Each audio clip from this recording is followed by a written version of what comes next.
श्री स्वामी समर्थ. मित्रांनो, आजच्या धावपळीच्या आयुष्यात आपल्याकडे स्वतःसाठी वेळ नाही. तिथे देवासाठी वेळ काढणं कठीण होतं. पण तुम्हाला माहीत आहे का, दिवसातली फक्त 10 मिनिटं तुमचं संपूर्ण आयुष्य बदलू शकतात. पहिली पायरी, सकाळी किंवा संध्याकाळी हातपाय स्वच्छ धुवून स्वामींच्या प्रतिमेसमोर शांत बसा. एक दिवा आणि अगरबत्ती लावा. ही 10 मिनिटं फक्त तुमची आणि स्वामींची आहेत. दुसरी पायरी, डोळे मिटून पूर्ण श्रद्धेने एकदा तारक मंत्र म्हणा. हा मंत्र तुमच्यातील भीती नष्ट करतो आणि आत्मबळ वाढवतो. तिसरी पायरी, श्री स्वामी समर्थ या मंत्राचा जप करा.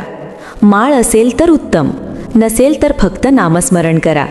या नामाच्या कंपनाने तुमच्या घरातील नकारात्मकता दूर होईल. शेवटी स्वामींना शरण जाऊन तुमच्या मनातली इच्छा सांगा आणि स्वामी, तुम्ही जे द्याल त्यात मी आनंदी आहे ही भावना ठेवा.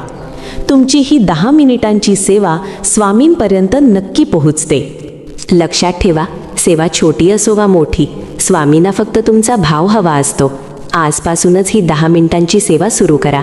श्री स्वामी समर्थ.